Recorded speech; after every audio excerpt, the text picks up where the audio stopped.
दुनिया के नक्शे पर एक छोटा सा आइलैंड जिसे पहले लोग ऑर्गी आइसलैंड या पेडोफाइल आइसलैंड कहते हैं। यहाँ जो हुआ वो किसी हॉरर मूवी से भी बुरा था। ये सिर्फ बचपन छीनने की कहानी नहीं थी, ये दुनिया का सबसे ताकतवर लोगों के काले चिट्ठे की कहानी है। I was 14 years old. I was 16 years old. I was 16. 17, 14 years old.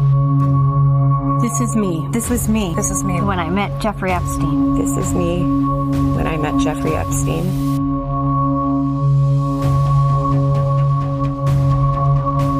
There are about 1,000 of us.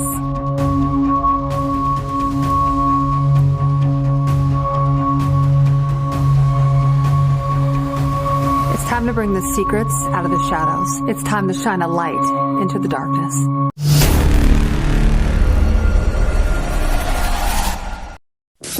दुनिया कहती है कि पैसा कुछ नहीं होता, लेकिन जेफरी आइंस्टाइन ने दिखाया कि अगर पैसा भी हिसाब हो तो वो कानून और मोरल्स यहाँ तक कि इंसानियत को भी खरीद सकता है। हम एक ऐसी दुनिया की बात कर रहे हैं जहाँ इलाइट रोक लेते हैं, वो लोग जो टीवी पर आके ज्ञान देते हैं, जो देश चलाते हैं, जो टेक्नोलॉजी बनाते हैं, लेकिन सूरज ढलने के बाद उनका रास्ता एक प्राइवेट जेट की तरफ मुड़ता है जिसे लोलिता एक्सप्रेस कहा जाता था।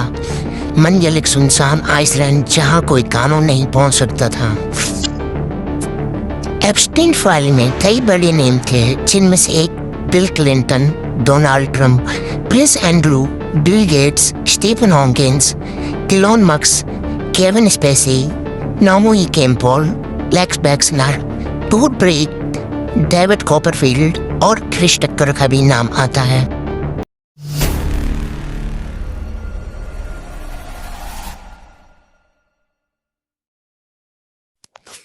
एप्स्टीन कोई साइंटिस्ट या पॉलिटिशियन नहीं था, वो एक फिक्सर था।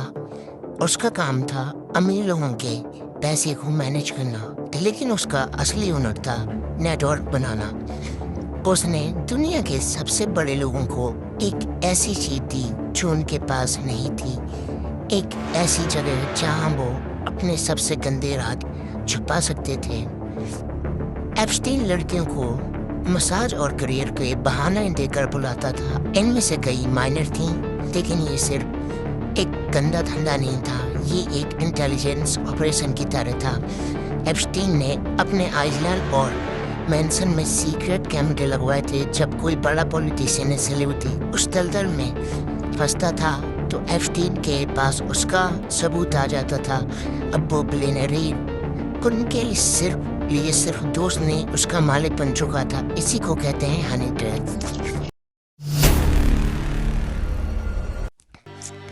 सैम जेम्स बाहर से देखने में एक जन्नत, लेकिन अंदर से एक जानू। आइसलैंड से बनी वो ब्लू प्रिंटेड स्ट्रिप बिल्डिंग जिसे लोग टेम्पल कहते हैं, सबसे बड़ा राज है। विक्टिम्स बताते हैं कि वहाँ नीचे सीक्रेट टनल्स थी और साउंड प्रूफ कमरे थे। वहाँ सोसाइटी का मुखौटा उतर जाता है। वहाँ कोई प्रेसिडेंट नहीं था, ना ही कोई प्रिंस था, ना ही कोई कुछ। वहाँ सिर्फ शिकार और शिकारी थे। लोग वहाँ इसलिए जोड़े थे क्योंकि उन्हें लगता था कि वो अनटचेबल हैं। जब आपके पास इतना पैसा आ जाए कि आप कानून खरीद सकें तो आपका डर खत्म हो जाता है, और यही गॉड कॉम्प्लेक्स इंसान को जानवर बना देता है।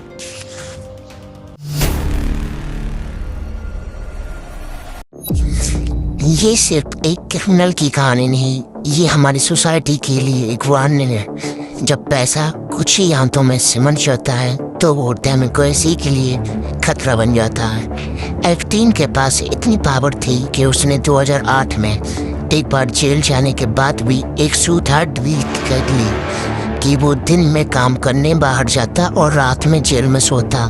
ये दिखाता कि अमीर लोग सिर्फ कानून तोड़ते ही नहीं, वो कानून को अपने हिसाब से लिखते हैं। ये सोसाइटी के लिए खतरा है, इसलिए है क्योंकि अगर न्याय बिकने लगे तो आम आदमी को वजूद खत्म हो जाता है। एप्स्टीन ने दिखाया कि कैसे बड़े लोग एक दूसरे को बचाने के लिए पूरा सिस्टम को हाईजैक कर देते हैं।